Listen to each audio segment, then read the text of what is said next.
I never imagined that the sound of an auctioneer's hammer would become the most satisfying noise I had ever heard, especially when he announced my name as the winning bidder for my own husband's company building. But let me start from the beginning, because this story is about more than just revenge. It's about discovering that sometimes the person sleeping next to you for 15 years is a complete stranger. My name is Claire, and I thought I had married my best friend. Richard was charming, successful, and most importantly, he made me feel safe in a world that had never offered me much security. Growing up in foster care teaches you to recognize opportunity when it presents itself. And Richard seemed like the jackpot. A handsome architect with his own firm, a beautiful home in the suburbs, and promises of a future filled with travel, children, and endless possibilities. Our wedding day was everything I had dreamed of as a lonely teenager. Richard spared no expense, flying in flowers from Holland, hiring a string quartet, and booking the most exclusive venue in the city. I remember standing at the altar, looking into his confident brown eyes, and thinking that I had finally found my home. The reception was magical, with Richard giving a toast that brought tears to everyone's eyes. "I have found my queen," he announced to the crowd, "and I promise to build an empire worthy of her." For the first few years, it seemed like he was keeping that promise.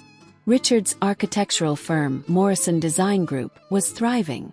We bought a stunning Victorian house that Richard completely renovated, turning it into a showcase of his talent. The kitchen had marble countertops imported from Italy.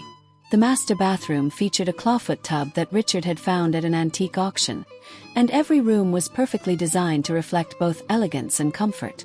We traveled extensively in those early years. Paris for our first anniversary, where Richard surprised me with a weekend stay at the Ritz. Rome for our second, where he proposed a second time at the Trevi Fountain, insisting that our love deserved to be celebrated twice. We spent a month in Tuscany for our third anniversary, staying in a villa that Richard had rented for an astronomical sum, drinking wine that cost more per bottle than most people spend on groceries in a week. Richard loved to remind people, and especially me, that he was responsible for all of this luxury. At dinner parties, he would regale our friends with stories of his latest big client, always making sure to mention the size of his commission. He had a way of making every conversation revolve around his success, his vision, his ability to turn dreams into reality. "I handle everything financial in this house," he would say whenever I showed interest in our investments or business matters. "Claire doesn't need to worry her pretty head about money. That's what husbands are for." At first, I found his protectiveness endearing. After years of instability, having someone else handle all the complicated adult responsibilities felt like a luxury. I focused on decorating our home, volunteering at the local animal shelter, and eventually starting my own small business designing handmade jewelry. Richard encouraged my creative pursuits, as long as they didn't interfere with his work or our social obligations. But somewhere around year 7 of our marriage, things started to change. Richard became increasingly obsessed with control, not just over our finances, but over every aspect of our lives. He began questioning my purchases, even small ones like a new lipstick or a book I wanted to read. He started monitoring my phone, claiming he was just making sure I wasn't getting spam calls. He even began choosing my outfits for important social events, saying he had a better eye for what would impress his clients. The worst part was how he would dismiss my opinions in public. During a dinner party at our house, I mentioned that I thought the city should invest more money in public transportation. Richard literally laughed and told our guests, "Claire has such cute ideas about civic planning. She doesn't understand that successful people don't ride buses." I felt my cheeks burn with embarrassment, but I didn't say anything. I had learned that challenging Richard in front of others always led to bigger fights later, when we were alone. By year 10, Richard had become a master of what I now recognize as financial manipulation. He convinced me to close my own business checking account and run everything through our joint account, claiming it would be more efficient for tax purposes. He took over managing my small retirement fund, saying his financial advisor could get better returns than my simple index funds. He even convinced me to sign over power of attorney to him, just in case anything ever happened to me. Looking back, I can see that he was systematically isolating me from any financial independence. But at the time, I trusted him completely. After all, he was the successful businessman. He was the one with the MBA and the important clients. Who was I to question his expertise?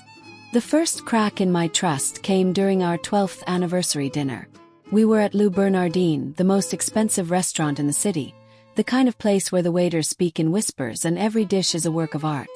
Richard had ordered a bottle of wine that cost more than my car payment, and he was in one of his expansive moods, talking loudly about his latest project. "I'm designing a $50 million resort complex in the Bahamas," he announced to the couple at the table next to us, despite the fact that they clearly didn't want to be included in our conversation. The client specifically requested me because of my reputation. When you're the best, people pay premium prices. But when the check came, Richard's American Express card was declined. Then his Visa. Then his MasterCard. I watched the color drain from his face as he fumbled through his wallet, finally finding a crumpled $20 bill that wouldn't even cover the appetizers. "I'll be right back," he muttered, disappearing toward the restaurant's entrance.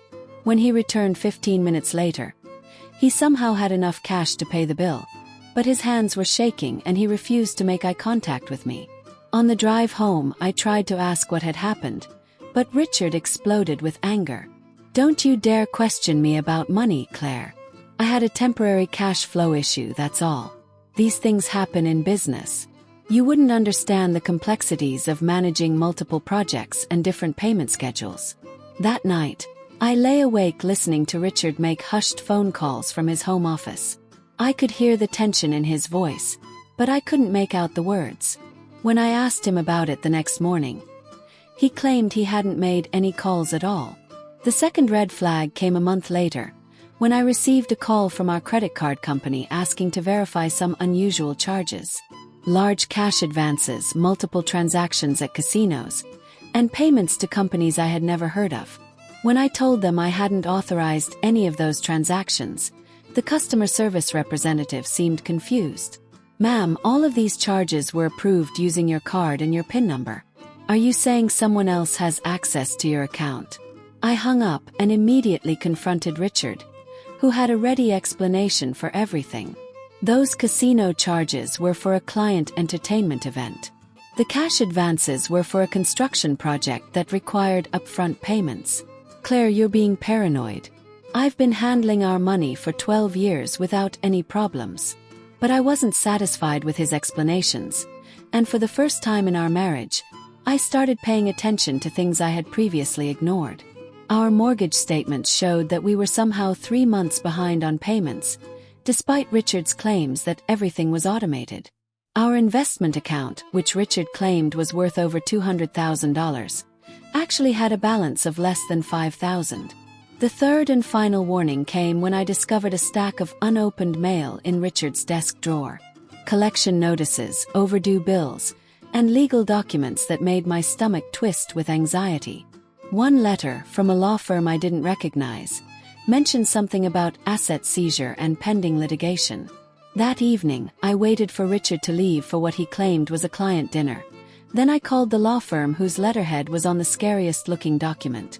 "This is Claire Morrison," I told the receptionist. "I received a letter from your firm regarding some kind of legal action, but I don't understand what it means." The woman on the other end of the phone sounded surprised. "Mrs. Morrison, we've been trying to reach your husband for 6 months. Your property is scheduled for foreclosure proceedings next week. Didn't he tell you?" My legs gave out, and I sank into Richard's expensive leather desk chair, the room spinning around me. "Foreclosure. But we've never missed a mortgage payment. There must be some mistake." "Ma'am, your husband took out a second mortgage on your home last year to cover business debts. When that loan went into default, the bank initiated foreclosure proceedings. The auction is scheduled for next Friday at 10 a.m. I hung up the phone and just sat there in Richard's office, surrounded by the expensive art and custom furniture that I now realized were probably purchased with borrowed money. Everything I had believed about our financial security was a lie. Everything I had trusted Richard to handle had been mishandled so badly that we were about to lose our home. But the shock quickly turned to anger. Not just anger at Richard for lying to me, but anger at myself for being so naive. I had given up my financial independence, my right to know what was happening with my own money, because I wanted to believe that someone else would take care of me. That night, I made a decision that would change everything. I wasn't going to confront Richard directly, because I knew he would just lie to me again. Instead, I was going to educate myself about our real financial situation, and then I was going to take action. The next morning, while Richard was at work, I drove to our bank and requested copies of all account statements for the past 2 years. The branch manager, a kind woman named Sandra who had handled our accounts since we moved to the neighborhood, looked concerned when she saw the printouts. "Mrs. Morrison, I probably shouldn't say this, but your husband has been making some very risky financial decisions. Has he discussed any of this with you?" I shook my head, too embarrassed to admit that I had been completely shut out of my own financial life. "What would you recommend I do?" Sandra leaned forward, lowering her voice. "You need to protect yourself. Open your own checking account immediately, in your name only. Transfer whatever assets you can legally claim. And most importantly, document everything before he realizes you know what's happening." From the bank, I drove directly to the office of a divorce attorney whose advertisement I had seen on a bus stop bench. Margaret Chen was a small, fierce woman with a reputation for protecting wives from financially abusive husbands. Her office was cramped but organized, with law books stacked from floor to ceiling and a coffee mug that read "World's Most Aggressive Advocate." "Mrs. Morrison, based on what you've told me, your husband has been committing financial fraud. Not just against creditors but against you. You have legal rights that he has been violating." Margaret explained that under state law, both spouses had to consent to using the family home as collateral for business loans. Richard's secret second mortgage was potentially illegal, which meant I might have grounds to challenge the foreclosure. But we need to move quickly. The auction is in 3 days, and once that house is sold, your options become much more limited. What Margaret proposed was audacious and risky. Instead of trying to stop the foreclosure, which would be difficult given how far behind Richard was on payments, we would let it proceed. But we would make sure I was positioned to participate in the auction as a bidder. "You see, Mrs. Morrison, your husband has been using credit lines and loans in both of your names to fund his failing business. That means you're equally entitled to the assets of that business, including the valuable downtown property where his architectural firm is located." I spent the next 2 days liquidating every asset I could legally claim. My jewelry business had more money in it than I realized.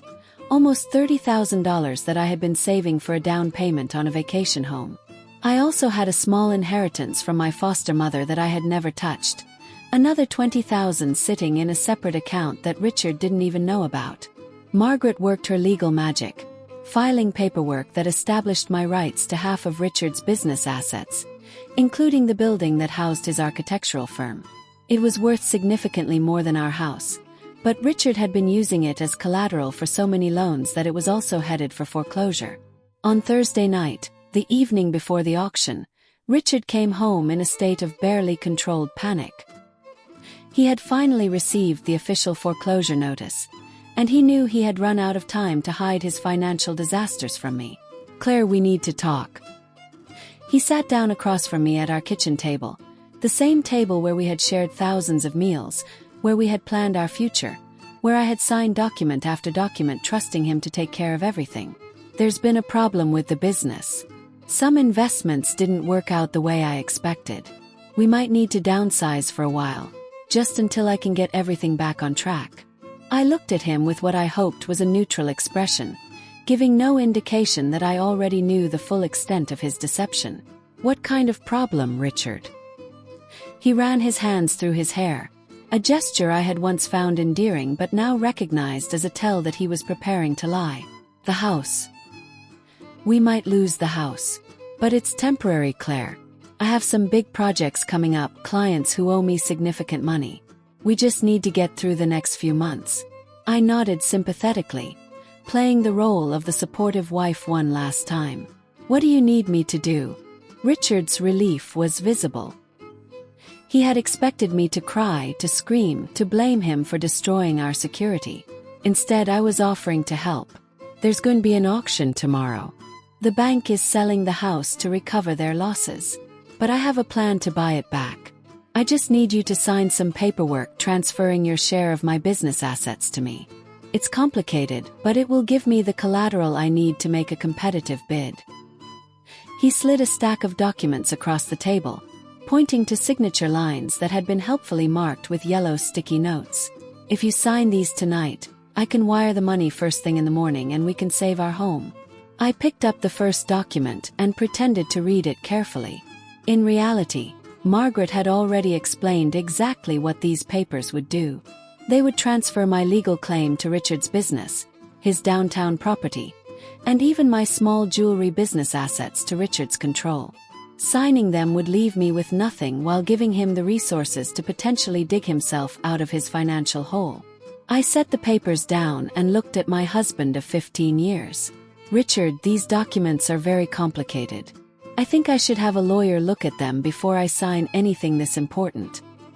His mask slipped, just for a moment, and I saw something ugly in his expression. Something that had probably been there all along. Hidden behind his charm and his promises to take care of me. Claire, we don't have time for lawyers. The auction is tomorrow morning. If you don't sign these papers tonight, we lose everything. I stood up from the table, my decision already made. Then I guess we lose everything.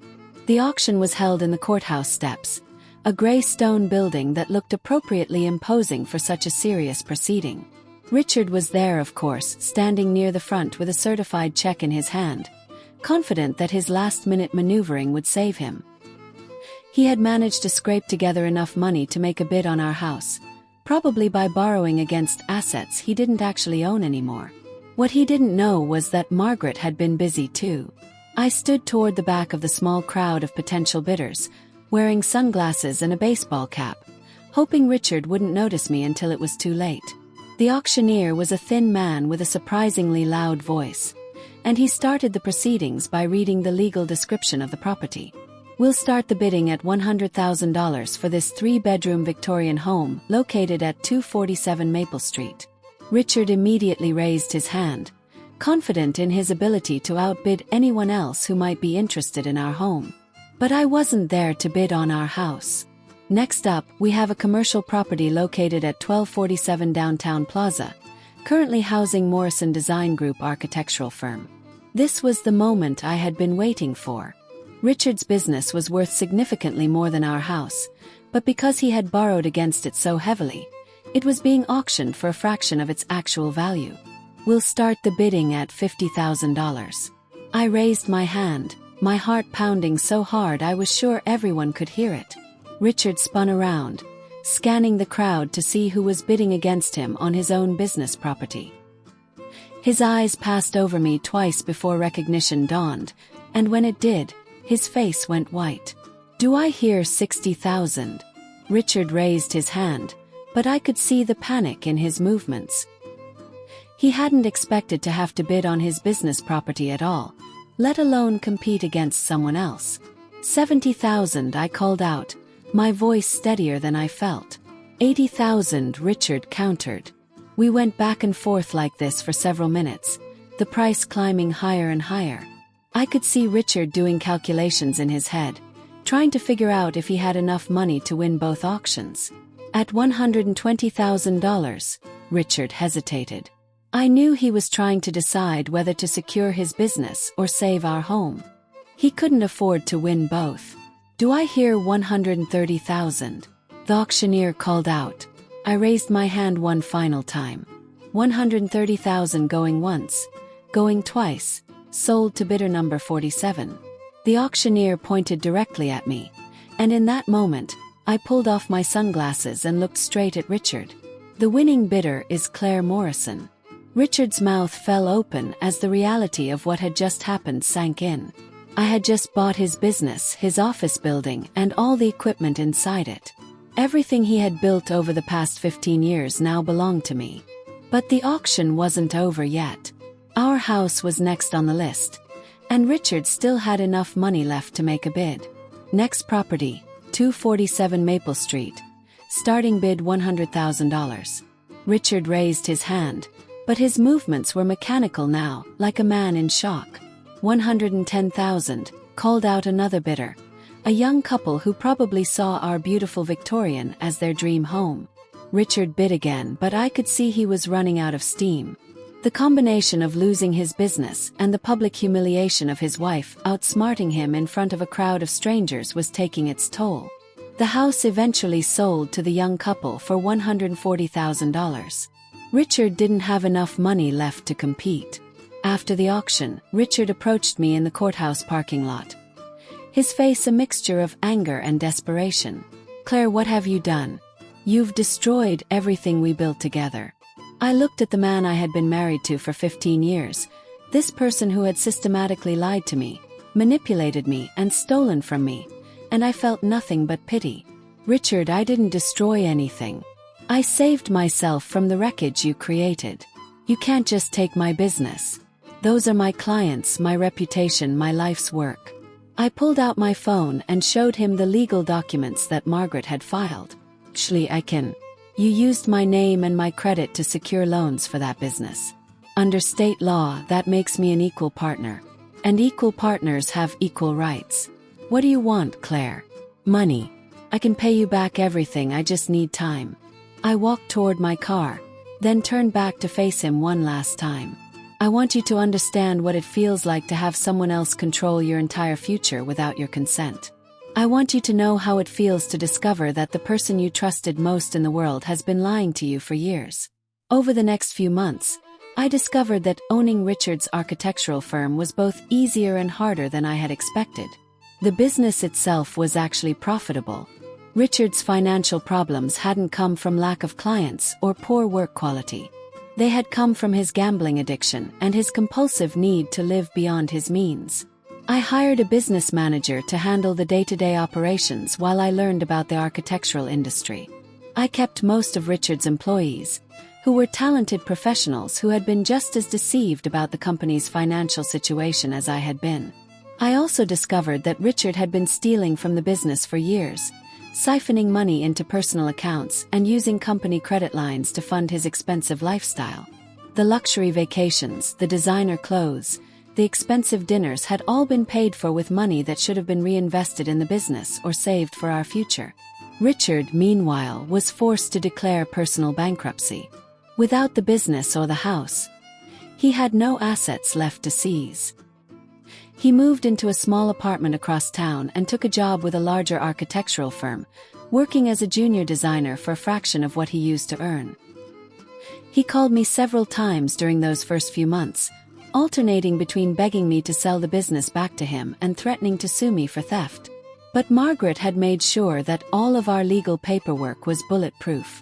I owned that business fair and square. The most satisfying moment came 6 months after the auction, when I received a call from Richard's biggest former client, a luxury hotel chain that was planning a massive expansion project. "Mrs. Morrison, we heard about the changes at Morrison Design Group.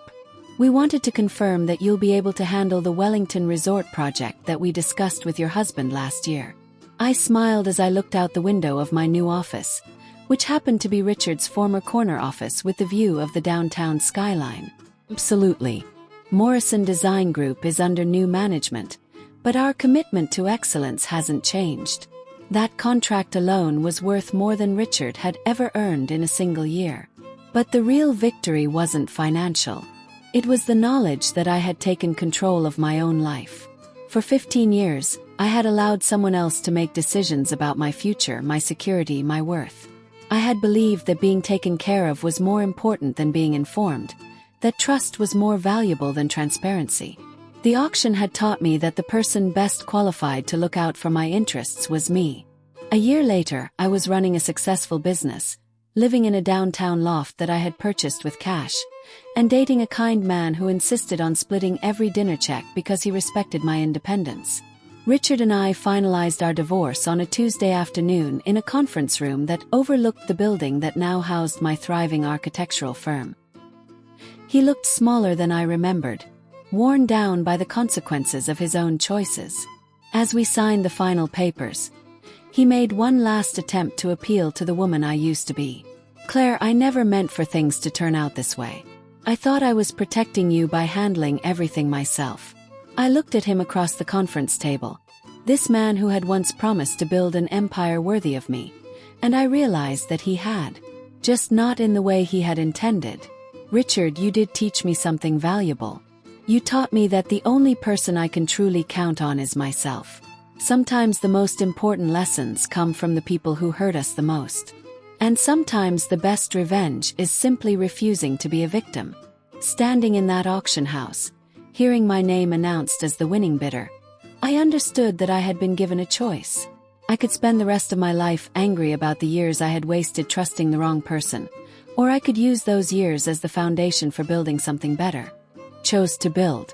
The sound of that auctioneer's hammer will always remind me of the day I stopped letting someone else write the story of my life and picked up the pen myself. And you, what would you have done if you discovered that everything you believed about your life was built on lies? Would you have walked away quietly, or would you have fought for what was rightfully yours?